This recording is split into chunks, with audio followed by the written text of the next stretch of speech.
Welcome to There's Sometimes a Buggy, Irresponsible Opinions About Classic Film. I'm Elise. I'm Dave, and this week it's the Acteurist Spotlight, part 3 of Delphine Seyrig. Sadly, the last part for now. I'm sure we'll return to plenty of other Seyrig efforts in the future. I know we've got one on Marienbad coming out later this year. Today, though, it's Jeanne Dielman, 23 Quai du Commerce, 1080 Bruxelles. That's all one movie title. And Golden Eighties. There's no Fear and Movie going this week. We've been lying low in the frigid temperatures in Toronto. Leonard Maltin, in his 1991 TV Movies and Video Guide, saw fit to ignore both of these Seyrig Chantal Akerman joints. Thankfully, we've got Letterboxd to give us a little summary. Here's how they describe Jeanne Dielman. Oh my. A lonely young widow lives with her son following an immutable order. While the boy is in school, she cares for their apartment, does chores, and receives clients in the afternoon. No indication of what these clients are. For that, you have to watch. And is she, in fact, lonely? That's a question that we'll explore, I'm sure. The director is Chantal Akerman. Cast list, I think we'll just leave it at 2 people, Delphine Seyrig and Yann Decourte, playing Sylvain. There are some other people who appear in the movie. Quite a few others. Shop owners. That woman who takes her seat in the cafe is pretty important. And there's the voice of Chantal Akerman as the neighbor. Oh, really?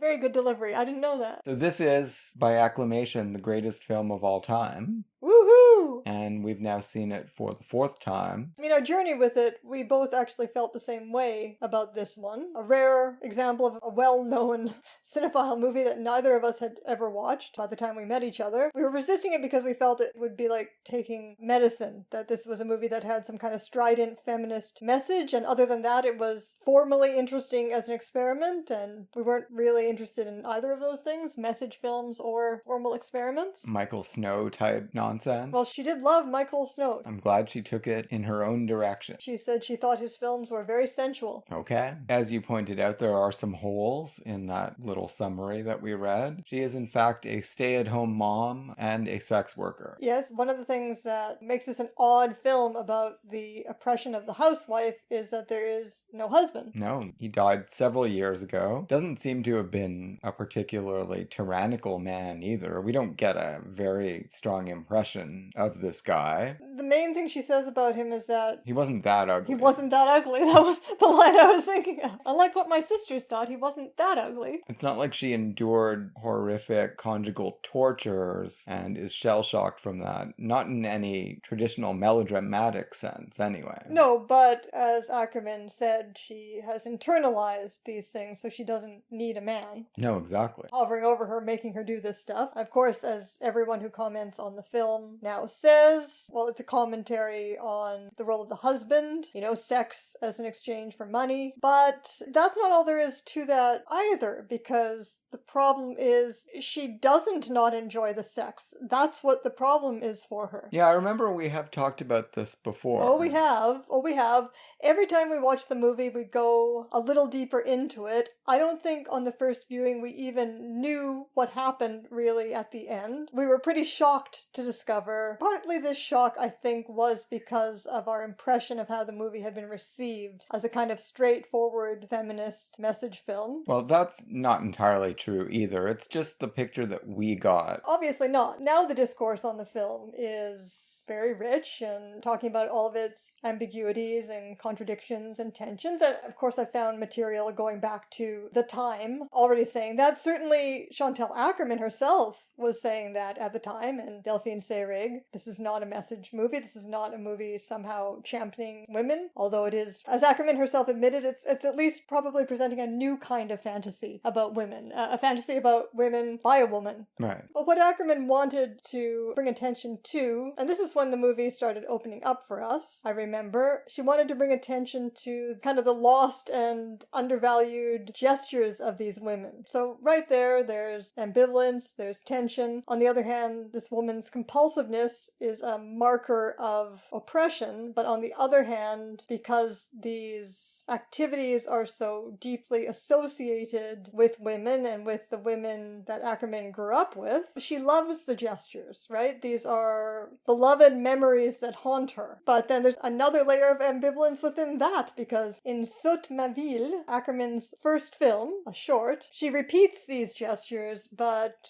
as an anarchic rejection of them, right? So even more than its formal innovation, this is what does make the movie a masterpiece, right? The fact that these memories that are so politically loaded are haunting the filmmaker, but she has such violently mixed feelings about them. And don't we all? That's the thing. When I watch this movie, I particularly think of my grandmother at the Thanksgiving dinner table or the Christmas dinner table. Everyone's saying, sit down, sit down, sit down, because she'd be cooking and she'd be serving and then she'd be washing. We'd keep telling her, sit down, sit down, sit down, just sit down and rest. And she didn't want to sit down and rest. That was the thing. She couldn't do it and she didn't want to do it for more than 5 minutes. These routines, these obsessions had a purpose, a structuring function in the person's life. As you get to know Chantal Akerman, and of course we went to see that retrospective at TIFF in 2019. It was quite an amazing experience. 20 movies? Right. And we've read a fair bit on her since then. I've listened to quite a few radio programs on France Culture, including interviews with Chantal Akerman. And the more you delve into that, the more you realize she is, of course, concerned with gender and the ways in which patriarchy may have contributed to structuring women's lives throughout the 20th century and before that and beyond it as well. But behind all of that, there's something even more horrific, one of her primal concerns, which is that the world is a hell. Primary piece of evidence for that, whenever she'll talk to an interviewer, let's say, and it comes into a lot of her movies, is the Holocaust. Right.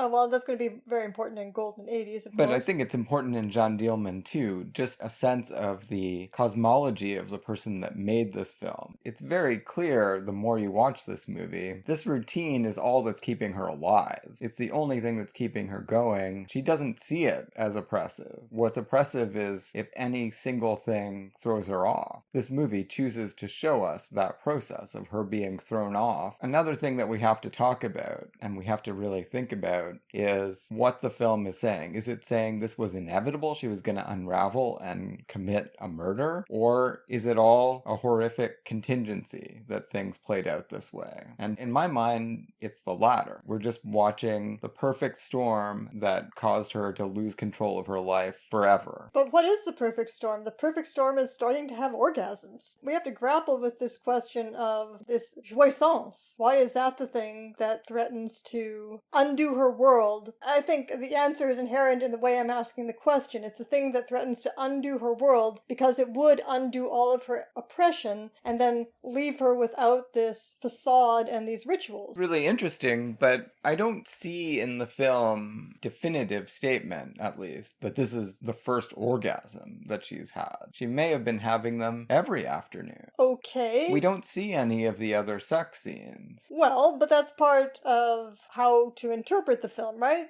How to interpret the text, because we don't see the first sex scene, but we know how long it takes. It takes as long as it takes to boil the potatoes. Yeah, the second one is the problem. Yeah, that's where the orgasm happens. Right, okay.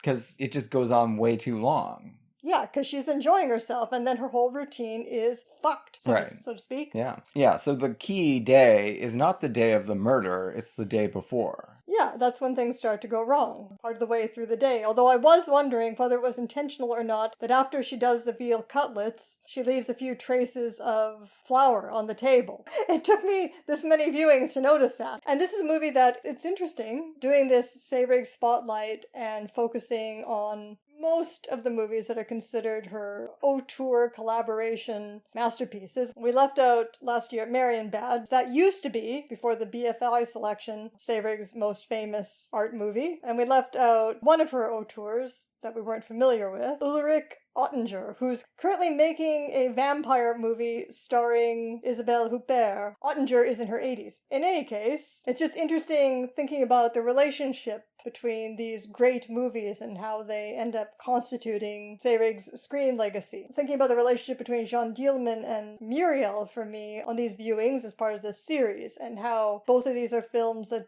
are just, and India Song too. They're all films part of their modernism or postmodernism, so full of detail in their various different ways, and so uninterested in clearly communicating all of that detail. You're just going to notice more and more and more and get more and more and more story and more and more mystery on every viewing. That's what I'm trying to say. So after multiple viewings, I start getting as obsessed with the housework as Jeanne is. And as Sylvain is. Right. And you're like, you just start picking up the obsessive compulsiveness by proxy, and you're just like, oh, you missed that. Oh, you missed that. Oh, you gotta get that. What are you doing? What are you doing? What's happening? You know. Well, Sylvain's reactions when he's telling her she missed a button. T'es tout décoiffé is the first one. When he comes home and she hasn't had time to straighten her hair because she's been fighting this battle with the potatoes. Well, she's also been in an erotic daydream, which the messy hair strongly signifies. And then the next morning it's her button. Yeah. She misses a button on the fuzzy housecoat. What this reminds me of is an insight that I came to about my relationship with my mother as an adult, looking back. My mother worked, very dedicated to her career as a nurse. She worked part-time so that she had time to raise her children as well. And my grandmother also worked, and Chantal Akerman's mother worked. It's just something she's not dealing with, because she's dealing with another aspect of her relationship to that female legacy and that image here. She does deal with it in Golden Eighties, though. My mother worked, but still, any woman, I'm sure to this day, I have no doubt, looking at my friends, looking at relatives, female relatives who are my peers,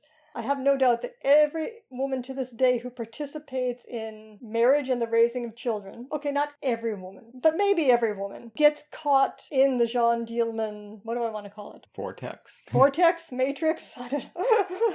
And starts enacting these gestures in relation to housekeeping, in relation to child care. And so, like Akerman, I violently, and I actually don't have any children, as Akerman did not, I violently rejected all of this. Later in my life, when my mother started having midlife crises, breakdowns, started rejecting this role herself, and suddenly she wasn't, trying to figure out how to make the perfect thing for dinner. She was much better at that than Jeanne Dielman. I don't know how she found time between raising kids and working as a nurse to go through magazines and go through cookbooks and find something new for us to eat, periodically. I don't know. Because I surely would have complained if she hadn't. But anyway, when she stopped doing all of those things that I myself had contempt for and had refused to do and kind of belittled her for, it was like the order in my world also collapsed, right? And suddenly there was no structure, and there was just free-floating anxiety.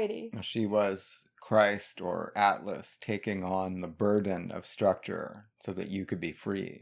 I guess. But again, this movie posits that taking on that burden can be the salvation of a person, and letting go of that burden can be a prelude to letting go of life itself. Well, actually, when you put it that way, there is an obvious relationship to Golden Eighties. We'll put a pin in that until we get to the second half of the discussion. Thinking about the relationship of the movie to sex made me think about it in relation to another movie we watched recently for the podcast, which was Black Narcissus. Retroactively, Akerman came to think of the ritual aspect to Jeanne Dielman's housework because she was basing this on her mother and her aunts. Les tantes. She came to think of it as a substitution for the Jewish rituals that they stopped engaging with after the war. Maybe, but you don't need that to arrive, although yeah, the background of the Holocaust certainly helps give weight to this compulsive structure, as you were saying, Dave. But you don't need it to be a replacement for Jewish ritual, specifically. I was thinking about it,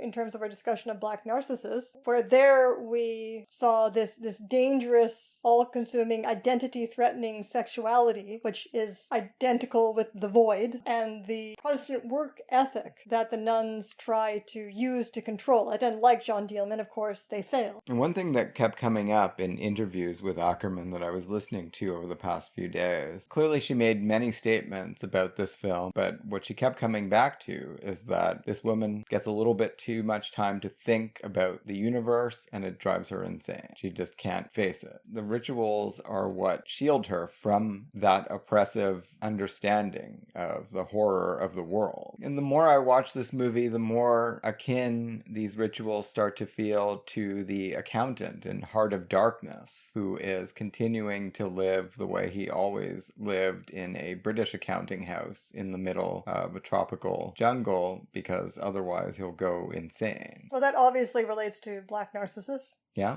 And to India Song. And, that's something else I was thinking about on this viewing, because we watched it in juxtaposition with India Song. How the screams of that baby on the third day, no matter how many times I watch the movie, like the screams of the Visconsul, never become less harrowing. And it's really the only time in both movies anybody shows strong emotion. Even when she's murdering the man, she doesn't show any emotion. No, she really sleepwalks into that one. But yeah, I mean, I think, that is a way that I have to understand why sexual pleasure is such a threat to her, because to have a relationship with her own sexuality, to discover her own identity in that way, which I'm sure really was of substantial importance, unconsciously or consciously, or both, to a lesbian filmmaker, to have that relationship with her sexuality would be to blow up her world, to blow up her life. And she can't allow that to happen, therefore, because it would be the denial, the obliteration of this artificial reality created by the rituals of the patriarchal oppression. I think we have to interrogate this a lot more. Where did you come across the statement that this was her first orgasm? Oh, all over. Whenever Akerman talks about the movie, she's always bringing it up. That this was her first orgasm on day 2. No, what she's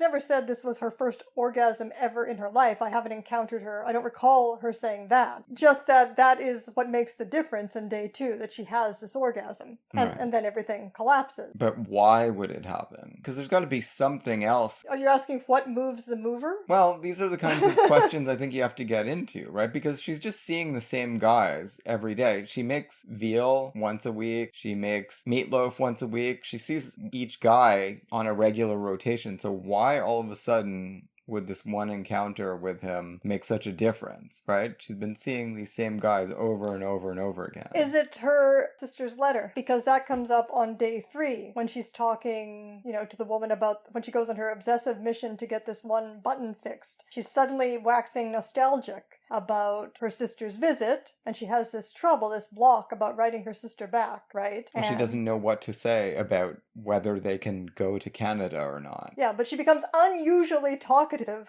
talking to this first woman about this button on day 3. That's why I'm saying it's overdetermined and contingent, the way that the whole movie plays out. So there's the sister's letter, so that's different, something different in their lives. And right? Also a present from her sister, which is absolutely key because she's trying to unwrap the present, and that's why the scissors are there for her to use them at the end. And the sister is talking in the letter about how she should get married. She should get married. Yeah, there's a lot going on, and Sylvain is asking her questions as well about sex and about whether she needs to remarry. Right, and he questions her about the letter. It's the letter that prompts him to say, well, my aunt said it was a miracle when she married her husband, right? And that's when they get into this whole conversation. And he says, if I were a woman, I could never make love to a man if I didn't love him. And she says, well, you're not a woman, so how would you know? That's right. And she ends that whole conversation by saying, well, you needn't have worried about any of this. They're fighting. Akerman and Seyrig, or Seyrig just all by herself, is fighting in this documentary I saw as a Criterion extra. Autour?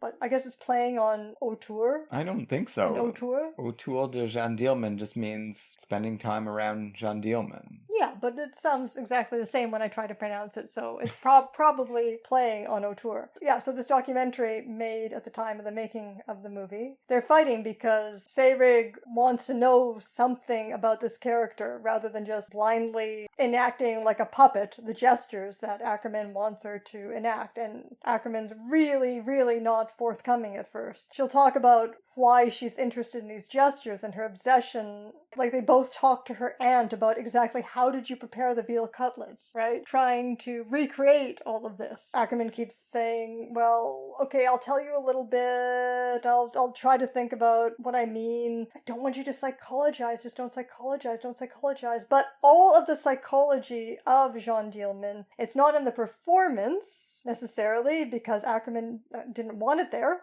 but it is in the writing. The scenes with the neighbor, voiced by Akerman, and especially the little monologue that we get, to me this time it was even more clear than ever. My thesis about this film is that it is a meditation on cosmic horror and dramatization of the worst possible chain of contingencies when someone who's developed a successful strategy for survival is thrown out of her rhythm. The upshot of that whole conversation where the neighbor says, I wound up at the butcher's, I didn't know what to get, I made like the worst possible decision, just at random, and now I'm stuck at home with all kinds of veal that nobody wants. There's a flattening effect there, which is brilliant and all the more powerful for it, where that little mishap that ruined everyone's dinner is not so far off from the worst possible decision that Jeanne Dielman makes at the end of the movie. Oh, there are scissors here and there's a guy here. I'm just gonna put the scissors in this guy. And then she wanders off zombie-like with blood all over her. Well, Akerman also often talked about how she thought it had the structure of a Greek tragedy. But like the most banal, mundane Greek tragedy ever. But every single thing that happens, I think you're right. I wasn't thinking about it this way, but now that you... Unconsciously, I guess I was, because I know what you're talking about. And every single thing that happens contributes to throwing her off just that little bit more, and then just that little bit more in a cumulative effect. If the scissors weren't there, that guy doesn't die. And then their life is not so different from what it had been for days and weeks and months and years before. She would have gotten back on track eventually if this worst case scenario hadn't played out. It's an impulse, and she is having this sexual experience that is disturbing, pleasurable and frightening and alienating and horrifying all at the same time. And there's all of these things that she doesn't know how to deal with. Akerman made the movie, and if she's saying that there's something so different about that second day's sexual encounter, other than the fact that it just took too long and the potatoes got overcooked... No, it's an orgasm. I have to assume there had been other orgasms before. Maybe she resented them as well, or felt very ambivalent about them. But everything is timed. That's what I'm saying, right? So she knows how long it takes to fuck one of these guys, which is the same amount of time it takes to cook the potatoes, right? And so if she's lingering, if she's having some kind of pleasure, that's going to throw the whole timetable off. Yeah.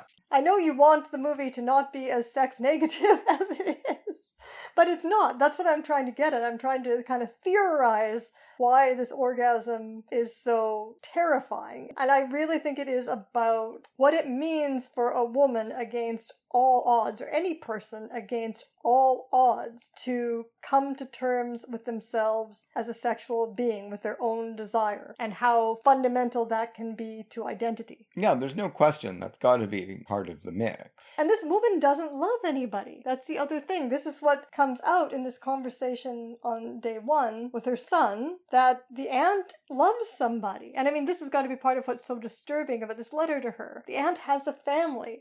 The aunt loves her husband, right? Her Canadian kids, skiing and skating and dealing with vicious winters. And Jeanne has, as far as we know, never loved anybody, certainly not her husband. I feel like she does love Sylvain, and that first day when Sylvain comes home, she really lights up. But they can't speak to each other. No. At all. What do you think of that? The ritual between them at the dinner table. I was thinking about this a lot this time. The ritual of the reading, where every time they have dinner together, he starts to read his novel at the table, and then very calmly, after about 5, I bet you could count the actual amount, about 5 spoonfuls of soup, she says, no reading at the table, and he puts it down face down, and then they don't speak, and he stares into space when she's getting the rest of the courses, or when she's cleaning up, where he looks at his glass, and there's like figures on the glass, right, in gold leaf, gold decorations. Is he so bored that he's like making up a story about the figures on the glass? Well, that's a kid that's desperately in need of a cereal box. box or cracker box or something to read. Right. I mean, that's what I did when I was forbidden to read. On weekends at my dad's, everything was very strict and you could not read at the table. On weekdays at my mom's, you could do whatever you wanted. But the question is, what's going to happen if he defies her? She doesn't seem like the kind of person, like what would happen? Would all hell break loose? Would she scream at him? Would she beat him? Like what? Why does he? Seems very unlikely. Yeah, but why does he always automatically obey her?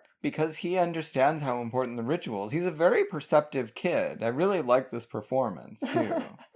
As we've already remarked, he notices when her hair's a little out of place. He remarks on the button. He says, you don't want the radio tonight? What's going on? And then again, he says, we're a little behind schedule. We don't have to go to a movie or wherever we're going. That's like the story that I told about my mother, too. The rituals, he doesn't initiate the rituals, but he's part of them, and the rituals are also important for him. His mother has to run like clockwork, like an automaton, or his whole life is going to be thrown out of kilter. Right, so it's reassuring to him to be told to stop reading at the table, and that's why he does it. It gives her a chance to enact that part of herself, which is crucial. It's like when she notices something that's out of place, she fixes it. Well, what he's doing is out of place. And some of the things, when you're watching, spending all of this time during this movie just watching her do these mundane things, washing the dishes, preparing the very bland, boring dinners, making her coffee, that really gets out of control on day 3, making the coffee. Well, because something's wrong with it, and she can't figure out what. Is there something wrong with it, or is her mind is she just losing her mind? That's what I'm saying, yeah. Everything is out of kilter, and it just doesn't taste right, and she's experimenting with each component of the coffee. It's an amazing gambit, right? She tests the milk and you're like, oh, is she going to find out the milk has gone off? No, it's not that. Can't be the sugar, and it's not even the coffee. So there's no intrinsic property of today's coffee that's wrong. It's just that her taste buds are not reacting the way they're supposed to. But when things are going right, then watching her do these things is actually very soothing. I want to call it Zen, because Zen Buddhism is shorthand, pop culture term for this kind of absorption in what you're doing. Yeah, intentionality. Yeah, to the point of not thinking at all, right? In that documentary again, at a certain point, when she's doing the veal cutlets, I think it is, Seyrig is asking Akerman, well, what is she thinking about? What's she thinking about? Is she thinking about her son? Is she thinking about her sister? Is she thinking about what she has to do? Akerman's like, I think she's thinking about the veal cutlets. Exactly, that's how it comes across. And that is a mark of a very healthy mind, right? A mind that has found a way to exist in this world. But this is not a healthy mind.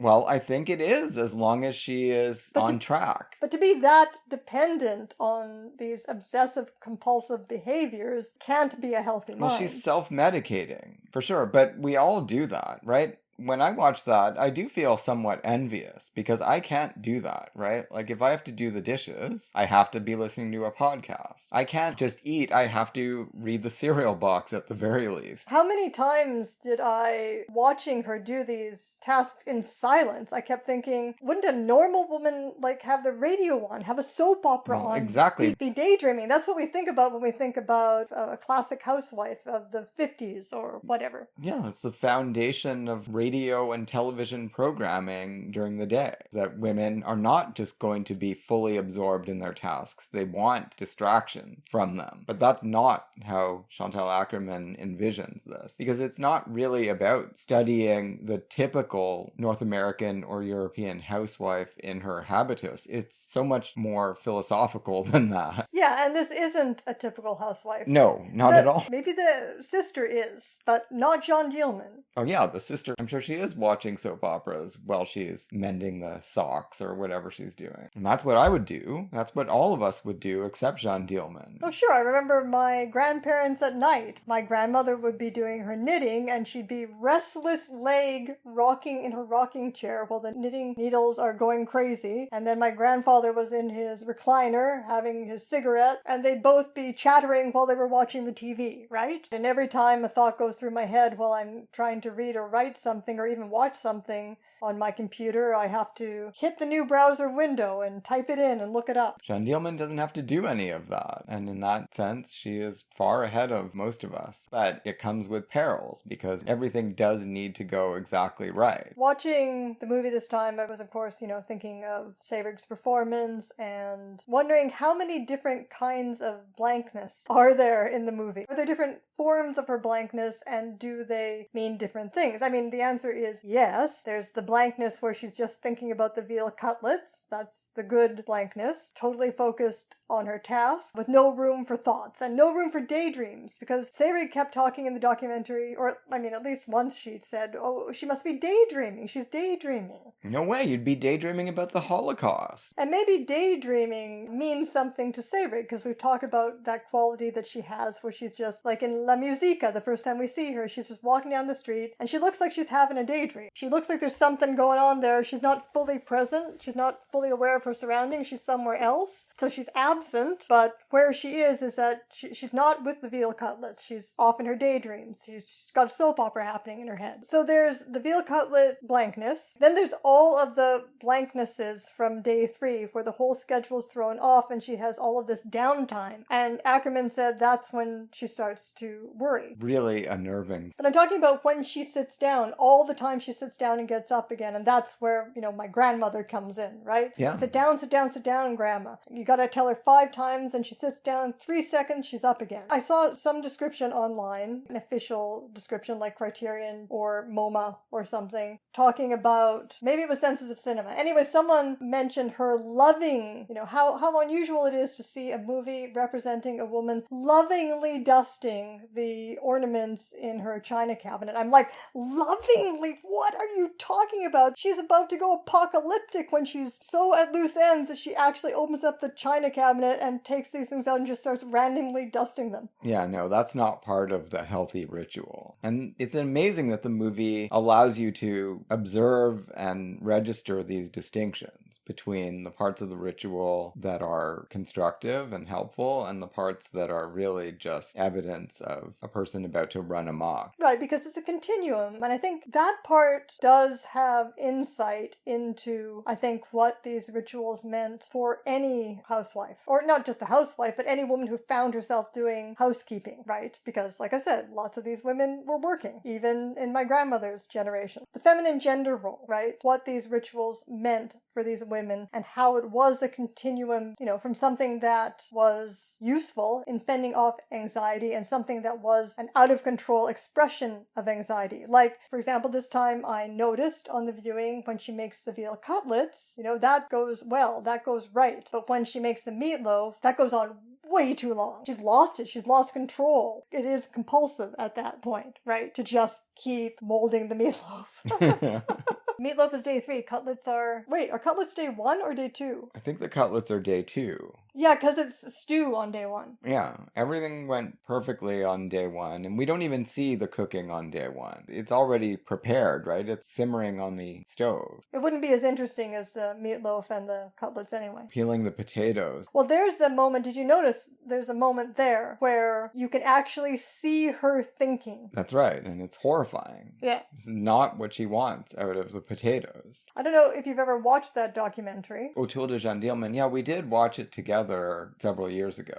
Well, it means a lot more to us, or meant a lot more to me this time. I'm sure it would you too if you watched it. And what it appears to document is, as I said initially, Seyrig is just continually telling Akerman off for not letting her inside this character's thoughts and not letting her bring anything to the role because everything Akerman wants is in her writing and in her direction. And she's just continually telling Akerman off. I find it so funny because I wonder what she was like with Marguerite Duras, who wants her to do even less in India Song. She's not even speaking in India Song. I don't know. I feel like Marguerite Duras was a more forbidding presence, though. Well, this is the thing. Obviously, this is Akerman's 25, and this is her first feature, and Seyrig is this huge star. But what it appears to document is that by the end of the movie, they are collaborating. And in fact, they make up the blocking of the murder scene together. Yeah, well, they worked together several times after this, so clearly they developed a synergy. Yeah, for sure. Ackerman did accept contributions. And I think it probably helps the movie that they were a little bit at odds, that Seyrig wanted to contribute some of her acteurism as well. There's a very Sternberg quality to Ackerman. She knows exactly what she wants the actors to do. It's not naturalistic. She knows exactly what she wants everything to look like, and she just wants them to do it. And fuck psychology. Well, she is an amazing actress, Chantal Akerman. Right. I wish she had acted in more of her films. Yeah, this is what I'm thinking of as a Sternbergism, when she's showing in the documentary Seyrig how to read the letter,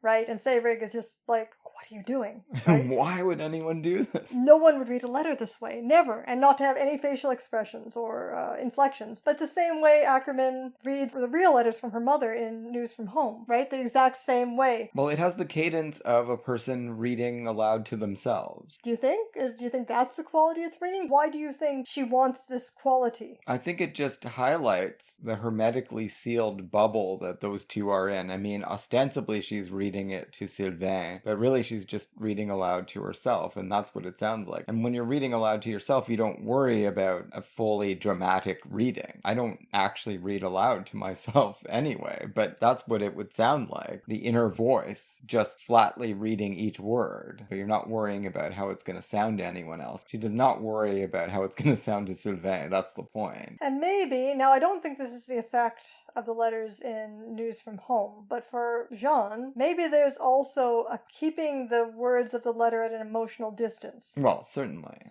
Because she spends the next 2 days, as I said, absorbing this letter. Think about what a disruption of her ritual that is going to be. If they're going to go off to Montreal for, 2-3 weeks? She can't make potatoes during the travel there, at the very least. How's she going to survive? Well, that's your thoughts. Those are your Dave thoughts, because you get pretty rigid about your routines yourself. Yes, I hate traveling.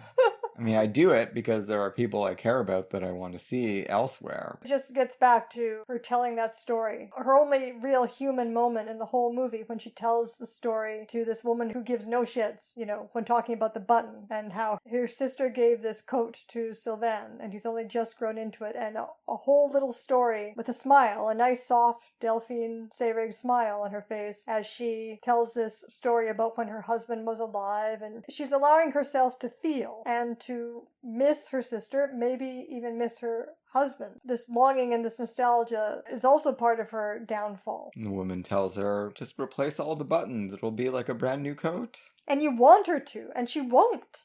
But she won't because she wants to have something to do, right? So she's just going to carry this coat around. She knows no one's going to have the right button, and that's exactly why she has to keep looking for it. Yeah. So Ackerman wrote this movie with Seyrig in mind, like Paul Thomas Anderson wrote Punch Drunk Love for Adam Sandler. So she said it was to make women's work, housework, visible, because if it was, the implication being that if it was some dumpy, dowdy looking actress doing this housework, you would just take it for granted and say, well, of course that's what a woman like that does. But if it's Delphine Seyrig, who is so beautiful and regal, then people are going to watch and say, why is she doing that, right? There must be some other grander purpose to it. Yeah, or maybe nobody should be doing it. In this case, I think it's both. And of course, something else that the casting of Seyrig does is put you in the position of a small child whose mother is, you might actually have a beautiful mother, but probably for a small child, whoever their mother is, they're beautiful, they're a goddess, right? The sexual glamour of the mother to the small child. And cutting the husband out of this focuses on that mother-child relationship. Might as well be Norman, the prequel to Psycho or something here, Norman Bates and his mother, especially when he starts talking about how he wanted to kill his father once he found out about sex and realized his father was sticking his flaming sword inside his mother every night. Yeah, it does make me worry about Sylvain's future.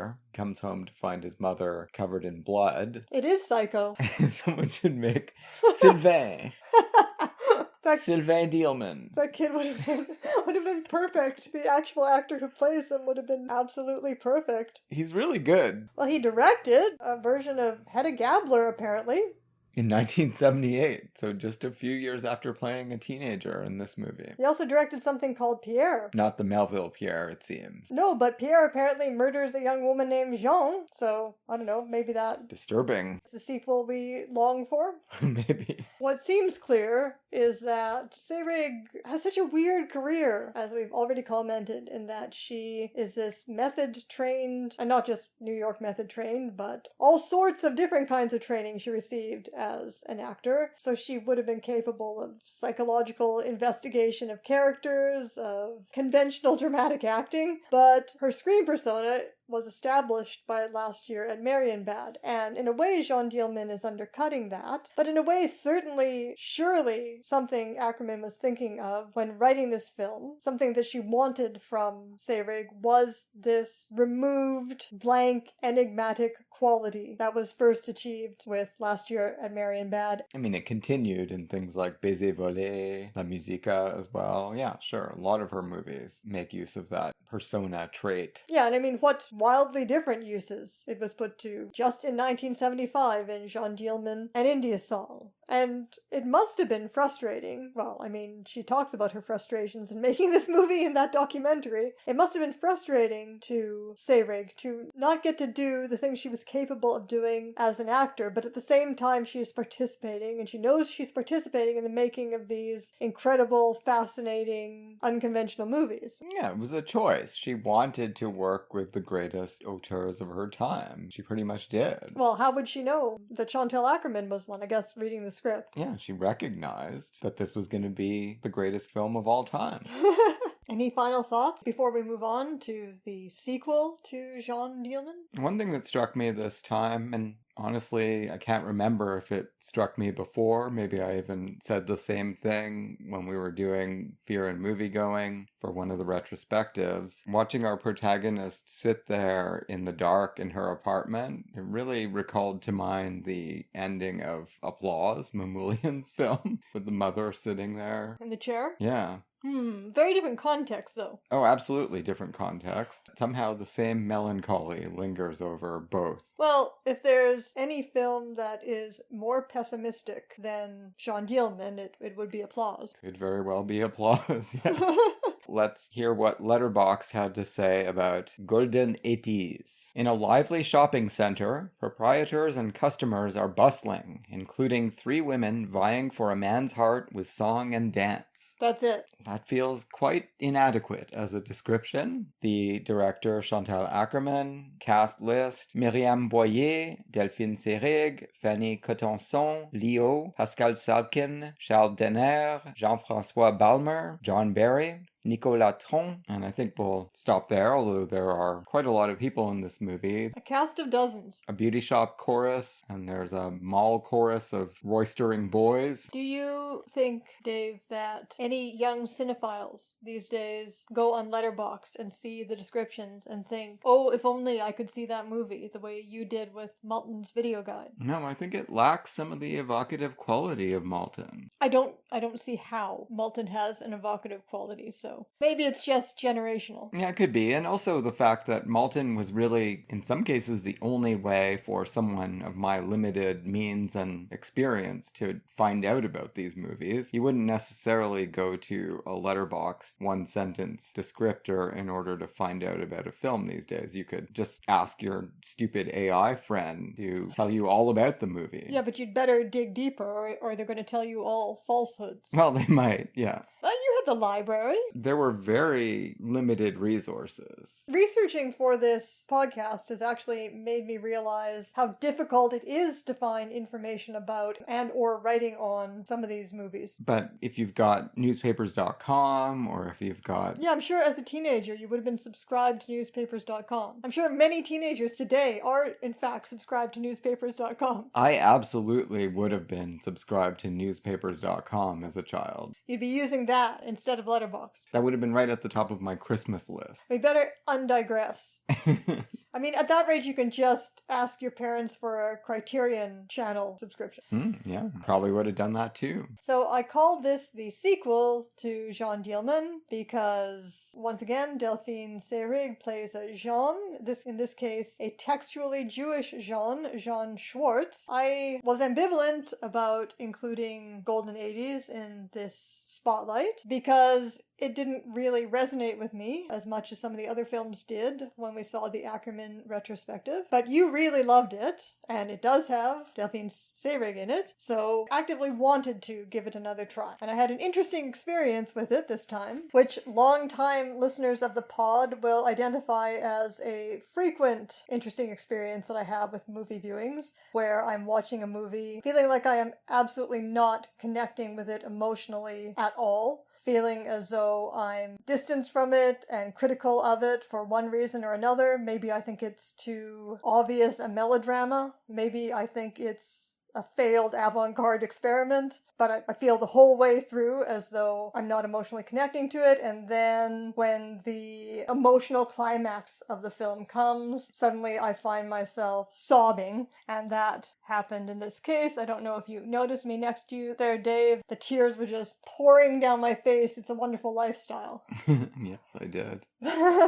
Gratified to see it because I think this is a really impressive film and it sounds like you're coming around on it. And the moment responsible for that was Delphine Seyrig's song right after the third act, because this tiny movie, only 96 minutes long, nevertheless has 3 acts, like Jeanne Dielman.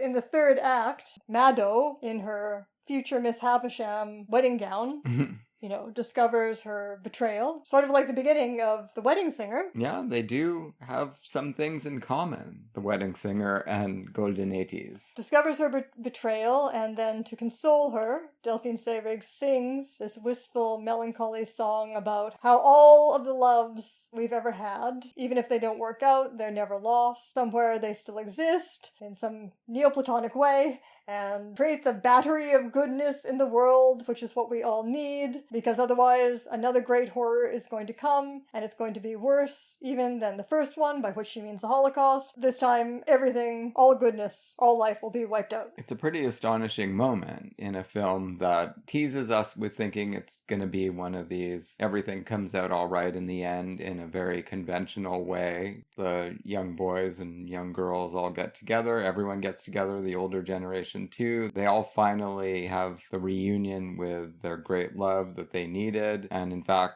none of that happens, but then it pulls this out of the mix and tells you love is even more important than you thought it was when you were thinking it was just going to be a paint-by-numbers romantic comedy with some songs. And that feels really on brand for Chantal Akerman, because my sense of her, after watching so many of her films and reading a bit about her, although I do intend to read a lot more, and listening to her in interviews and watching her in documentaries, I mean, she does seem to have been, an unabashed optimist in a lot of senses, but also fighting this never-ending battle against like a horrifying depression that was partly something that she was dealing with personally, but also very firmly grounded in the genuine horrors of the world and of the 20th century. And to bring all of that into a riotous neon musical strikes me as inspired. But there's no sense of the silliness or the technicolor riotousness of what's preceded in the movie. There's no sense of that being in any kind of ironic contrast to what happens. Well, no, because the film is saying all of these hopes and dreams that people are investing in traditional romantic love stories are misguided, and it's showing these people to be very foolish. But at the same time, as Delphine Seyrig tells us, that very foolishness is in a direct and true relationship with all of the positive forces in the universe. We're not going to get what we want from those things, but what we might get instead is survival as a species. Yeah, and I really feel the full force of that. I mean, that's where the sobbing was coming from. Not so different from watching the ending of Sancho the Bailiff, one of our mutual favorite movies on this podcast, because I really feel the full force. I know, and it's also the way I've been feeling about the world myself, even more. The Akerman retrospective was just before COVID and just before Sanders' final defeat in the primaries, Bernie Sanders, and more I have been feeling like Chantal Akerman toward the world,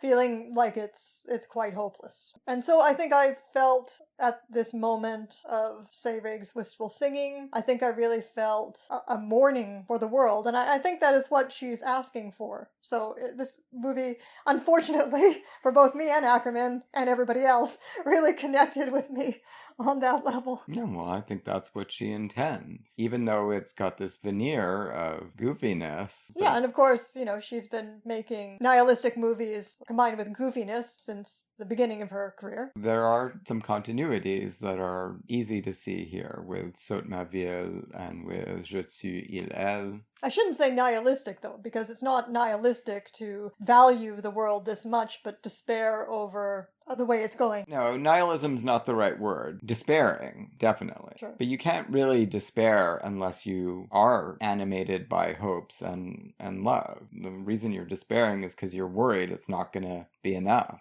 Yeah, or you're worried that all of these wonderful, valuable things that the world has to offer are simply going to cease to exist. I also just find the ending bold and remarkable from the standpoint of comedic structure. From the beginning, we're being set up to think of this as a romantic comedy. And it was interesting seeing this after so recently watching The Wedding Singer for our Valentine's episode, because that was a 80s nostalgia, quasi-musical romantic comedy made toward the end of the 90s. And this is a nostalgic 1980s musical comedy made in the 80s, which shouldn't be possible. In the heart of the 80s, 1986. It's consciously designed to be an artifact of its era. But I can't recall ever seeing another romantic comedy that ends not on the note of the united couple, but with the focus on the person who's been rejected. We talked about this a little off mic. I can think of quite a few Woody Allen movies. They tend to end with the characters often played by Woody himself. But not while someone else gets together. Sure, they do. But no,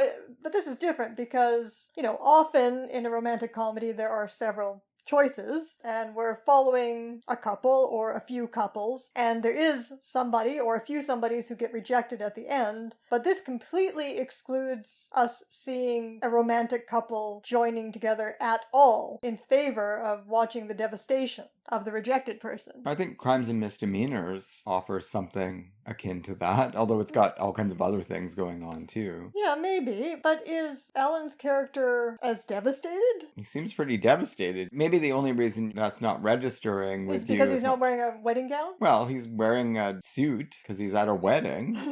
I mean, he's sitting there next to Martin Landau, who has his own storyline talking about how he no longer regrets killing people. So maybe that's why it doesn't register. But, Woody's relationship with Mia in that movie just fizzles out and she marries Alan Alda. Well, I'm not the person to comment on this. Somebody might want to look at some idea of Jewish comedy that can include everybody from Woody Allen to Chantal Akerman to Elaine May to maybe even Adam Sandler and Jerry Lewis, if we want to cast the net broadly. Maybe. I still feel like this movie, part of it is that very deliberate 3-act structure. I still feel like this movie is more self-consciously, in a Preston Sturges way, self-consciously employing, or maybe not self-consciously, maybe unconsciously on the writer-director's part, but self-consciously at some level in which plots are archetypes. The structure of comedy just seems more laid bare in this movie to me than it does in Crimes and Misdemeanors anyway. Very much like Jeanne Dielman, which tells us every time there's a new day. And that 3-act structure corresponds to 3 days, which is not the case in Golden Eighties. I don't know, you just have to, as a playwright, you kind of just have to know the feeling of when a new act starts. Okay, but for you, what's the structure of a 3-act comedy? Whether it's a 2-act or a 3-act stage play, each act functions independently. There's a certain amount of action that takes place within it, and then it reaches its own climax, and then things start over again when you reach the new act, but then it's also cumulative in its effect, right? And so the final act's climax, that is also cumulative, is Maddo's discovery of her betrayal. And the way that brings her closer together with Delphine Seyrig. And doesn't the second act finish with Monsieur Jean going mental? Yeah, exactly, right? And then time passes, and that's another factor often in the act structure, right? Time has passed, and now we're seeing where everybody is at again at the beginning of the next act. But another thing that makes this feel very much like a stage play, or tell me if I'm wrong, because I'm only thinking of it now, is that each act takes place in real time, doesn't it? I mean, certainly the final act does. It feels like it does, anyway. Yeah, well, everybody's just standing around in the stage set of the mall, the strip mall. And they break out into song. Well, it's not a strip mall. I don't know what you call those underground malls. Galerie is what they call it. Yeah, I mean, they're all over the place. We even had one in Winnipeg when I was growing up. They're all over the place in medium to large cities. Got a lot of characters in this film. We actually start with Sylvie, who works at the coffee shop, right? She seems like she might be our main focus. Well, she's telling us about one aspect of love. Right, this long-distance romance she's having with a guy in Canada. Yeah, this is another, feels like, callback to Jeanne Dielman, Letters from Canada. And this guy's not having very much fun, though, in Canada. He's breaking his back working at a dam, hydroelectric dam. He may just come back empty-handed, basically, although he went there to make his fortune. By the end of the movie, she doesn't seem to care that much whether he does or not. No, that felt like a nod to Umbrellas of Cherbourg. Could be, It's yeah. another form of anti-romance. The idea that however grand and lyrical your love may be, time and distance, it can still fade. So much of this film is a dramatization of interactions between characters who aren't in love with each other, but they understand each other because of the romantic tribulations that they're going through, right? Like we're introduced to Sylvie, who tells her story basically to Eli, John Barry, and he's going around telling his story to everyone about this great love that briefly came into his life at the end of World War II, and he nursed this woman back to health, and then he lost her. She's going to turn out to be Delphine Seyrig. We've got Mado and Pascal. They're like doubles of each other. They're both in love with Robert. Yeah, I don't even know what Pascal is doing there. Toward the end of the movie, I started thinking wild thoughts. Like, I was like, do I remember the plot of this?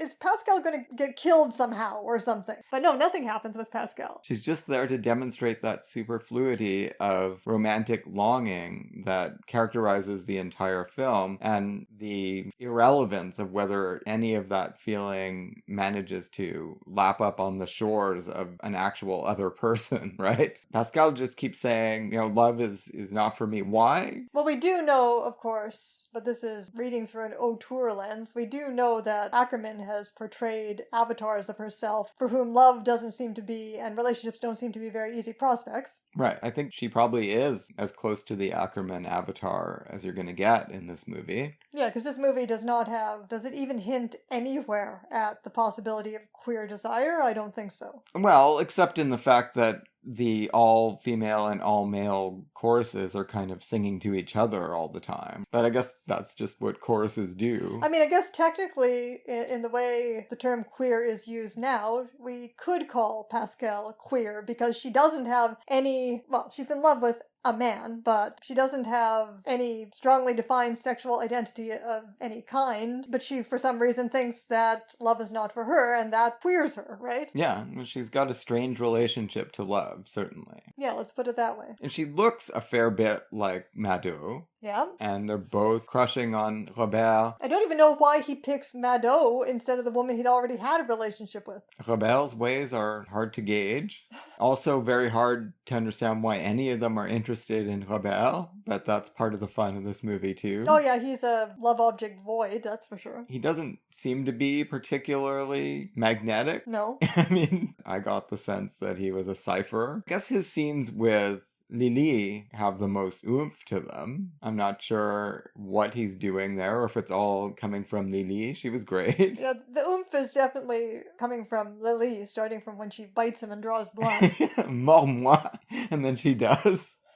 That is shocking. Yeah, and he's sitting there at the cafe with a bleeding lip afterwards. That's a serious love bite. Even Robert's mother dislikes him, and that comes out quite a bit at the end. She talks about how he's a complete moron. She appreciates Mado a lot more than she ever liked her own offspring. That recalled to mind some of the early phases of the Antoine Doinel series, where Doinel kept getting adopted by his girlfriend's family. But don't you think that is the key to this movie? Every single scene is structured around people telling other people that they're not in love with about the people that they are in love with. Although a lot of people seem to want to confide in Jeanne, particularly. And she has to make a very pragmatic, realpolitik decision toward the end about whether to bust up this relationship with Mado, right? She acts on behalf of love. She states her reasoning out loud in so many words. She says, my stupid son will fuck up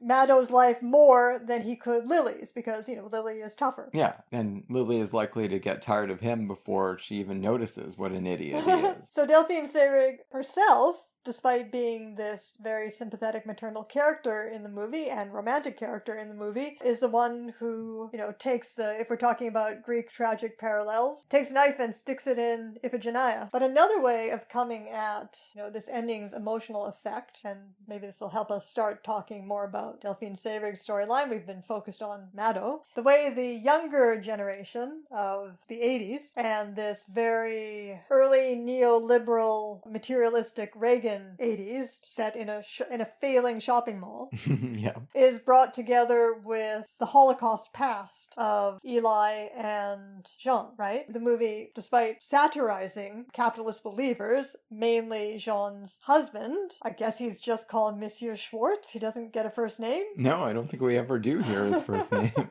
Monsieur Schwartz and his son, he's grooming to become a duplicate of him, and seems to be succeeding toward the end. The store subdivides, takes over the lot next door, which had been occupied by the salon, and the son's in charge of that extension outlet. He makes a really hilarious, robotic, pro-capitalist Alex P. Keaton speech. Very consciously, I'm sure, on the script's part anyway, the language of fascism, expand or die. Sounds like a little Nazi, for sure.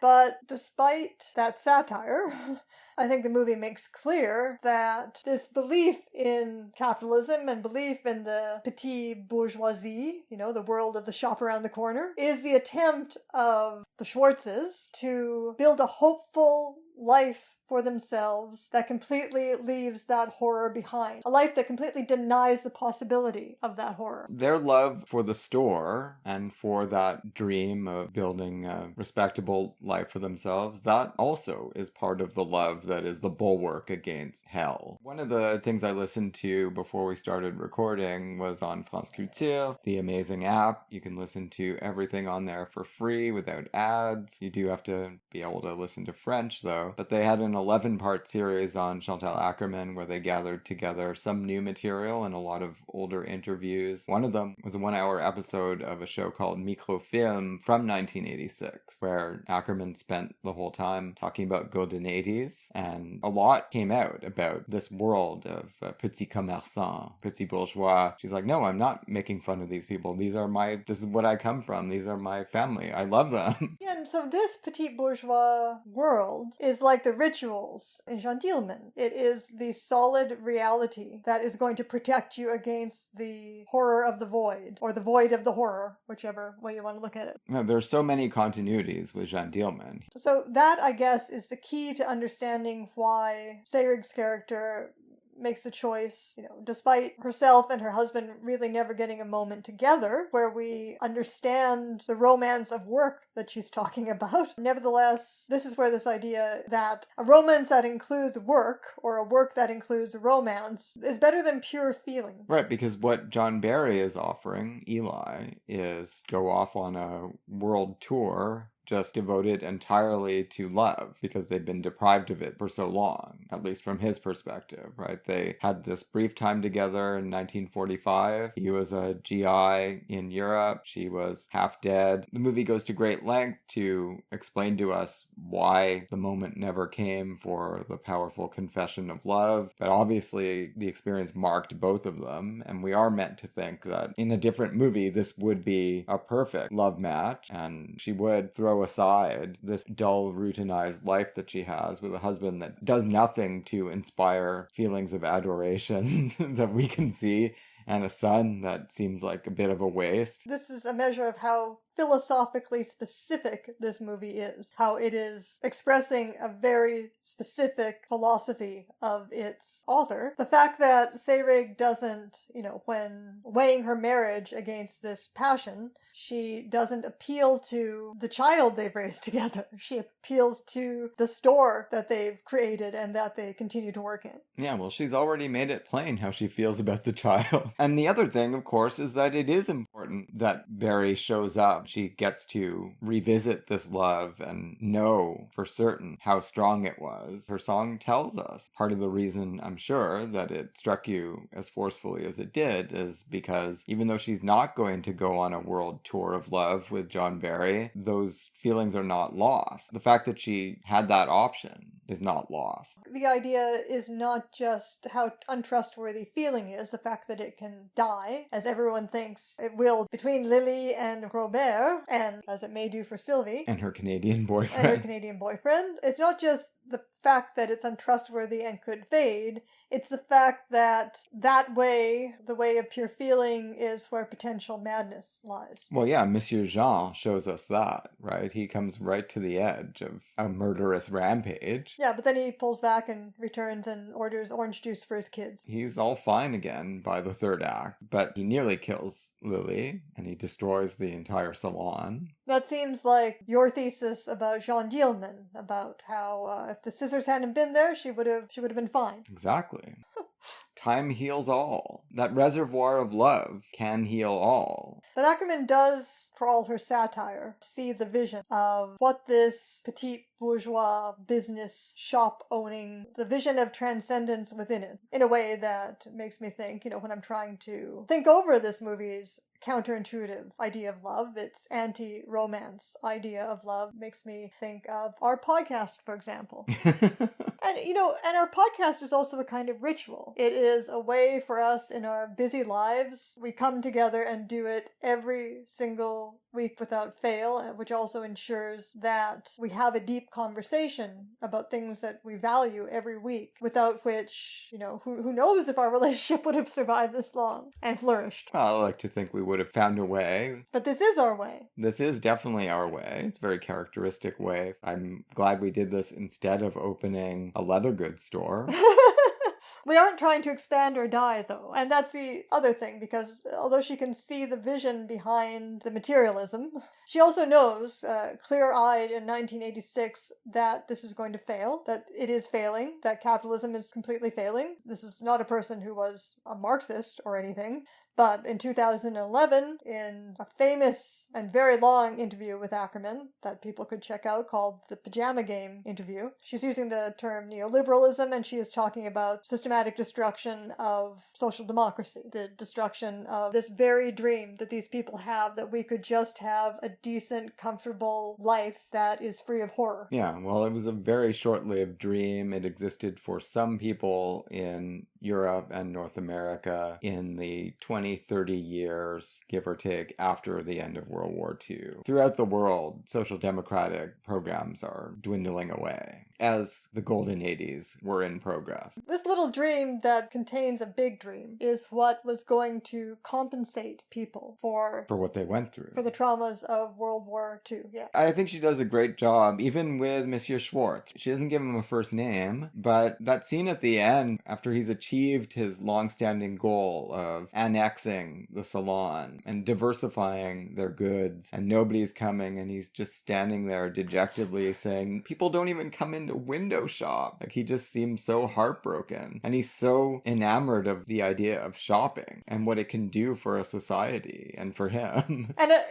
he says twice, women will always buy dresses. They can't just go around naked, can they? It's absolutely hilarious. Actually, that is the movie's one moment of queer identity on screen, other than the ambiguity of whatever is going on with Pascal, is that daughter who comes in, who I guess we would now call her genderqueer. Maybe she's a lesbian, we don't know. She absolutely does not. She hates femininity, and she gets in a huge fight with her mother. In fact, she destroys the dress that her mother wants her to wear now that she's dating, her mother says. Yeah, it's a pretty funny scene. So, I mean, but what the scene is saying is that, maybe women won't always want to wear. But I feel heartbroken on his behalf. We want these things to work out. We want the bourgeois dream to succeed. Don't you? Don't you even now? Don't you want our jobs to work out? Don't you want us to have a secure existence free from horror? You want these things to work. I walk through the mall now. I walk through Toronto Eaton Centre and I go, I don't know, a beautiful mall. Probably one of the most beautiful malls in Canada. I don't know how these stores are surviving, and it's not as busy as malls used to be, but somehow they are, and it's this gorgeous temple to the dream of social democratic capitalism working,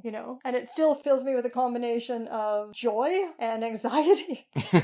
And there are ceilings full of Michael Snow sculptures. Yeah, I'm sure Akerman would have loved that mall. Maybe. Do we want to talk specifically about Delphine Seyrig in this movie? Yeah, of course we do. So here she is able to be a character who in very sharp contrast to Jeanne Dielman, she's able to draw on the side of herself that she uses in Baxter v. Baxter, right? A very nurturing, golden, warm, radiant character, right? That seems to, again, it's not so much acting, although arguably she does an amazing acting job in this movie. But this is another quality that she can just bring to the screen, right? This peaceful, radiant presence that registers as maternal. But maternal not to her son. No, to the mall. To the mall. Maternal to the mall. And to John Barry, I guess, a little bit. Their dynamic is really interesting because she does have to convince us that this love that he's going on and on about was real for her too, in her own way. But she has to convey some sense of the reasoning that goes into her decision not to throw it all away and get her groove back. She does a wonderful job of taking us along on that roller coaster. But she never lets any of that pull her away from her concern for the new generation, represented by Mado especially. Yeah, and cleaning up after her son's romantic misadventures. But yeah, she has this kind of detached empathy for all of these girls who come into her orbit thanks to Robert. And the detached empathy extends to Eli as well, ultimately. Her philosophy that emerges in that song, part of what allows her to reject his offer. She knows, and the movie proves her right, that he's going to be fine. In fact, he clearly needed to meet her again in order to go deeper into a relationship. Finally realizes this is over. They close the book on that chapter. He'd been stalled because he never got a chance to tell her how he felt. Now he has, and those feelings are out there in the universe. She didn't react the way he had hoped she would, but the message was delivered. At that point, he was able to, first run off with Lily for a while, just randomly, because he was the person she bumped into as she tried to escape the murderous rampage of Monsieur Jean, and then that went nowhere, as you'd expect, and then he's married this other woman. We don't know much about her or anything about her. He seems very content. And that definitely seemed like a scene from a Woody Allen movie where two couples run into each other at the end of the film and complicated relationship diagonally between the couples. But I was also thinking again of Umbrellas of Cherbourg and how it's kind of the opposite. Those couples have betrayed the innocent romantic feeling between them as youngsters by joining the bourgeoisie. Here it's the bourgeoisie that's failing. All of it's contained in that song by Seyrig. There's no betrayal betrayal in this movie. The ultimate tone of the film and the ultimate landing place for everyone is about as far away from bitterness as you can get. There is a kind of cynicism, because we, as viewers of romantic comedies, may want to believe that Lily and Robert are well matched and maybe their relationship will last. And, the chorus of commentary at the very end of the movie is predicting that, that there's no way. No, there isn't. Again, I think that's where this differs from almost any other romantic comedy or cynical comedy I can think of, because it brings those two things together. It fuses them in a uniquely Akermanian way. Right, and then Maddow says, oh, he's going to get over her right away. Well, maybe he'll still marry me. Yeah. Seyrig, in her wisdom, says, you're going to be over him before that even happens. Yeah. So all of these feelings, including the feelings of Sylvie, even after they die, this is the movie's realistic but arguably deep perspective on love, right? The feelings may die. They may die very quickly, but that doesn't mean... And you're not necessarily going to die of them, but that doesn't mean that they weren't perfectly real. None of it is a mirage. When you're having the feelings for however briefly it lasts and how unworthy the object is, you are still plugged into this universal battery of love. That's right. And to go back to microfilm, that's the sense I got from Akerman, that she did think of it as a joyous ending. Oh my god. The interviewer was saying, well, but why couldn't they have gone off together? Why can't Delphine Seyrig and John Barry be happy together? And she's like, well, that's not the point of the movie. Their love doesn't have to be validated that way. And can you think, it's hard to imagine, which makes, again, this movie and Vera Baxter very connected for me as Delphine Seyrig movies. This quality of radiant warmth that she brings to this movie is what pulls the ending off, right? I mean, I guess you could find another actor who could trigger the tears just as well, but she certainly does. We've already talked about how by the end of the making of Jeanne Dielman, Akerman and Seyrig were certainly functioning hand in glove. That continues here in a completely different genre, but it's obvious that Akerman had studied this actress and knew what she could do for the films that she wanted to make as she evolved and tried new things. And there can't possibly have been a better casting choice than Delphine Seyrig for this part. Well, even if you exclude the fact that Akerman was using her as a sort of avatar for her own mother and her feelings about her mother and her family and her family's history, which both of these movies are steeped in. It's a shame that people didn't understand it at the time, and I don't know if they understand it any better now. Well, it is a movie that has been reappraised by critics, for sure. Quite a lot of writing on it,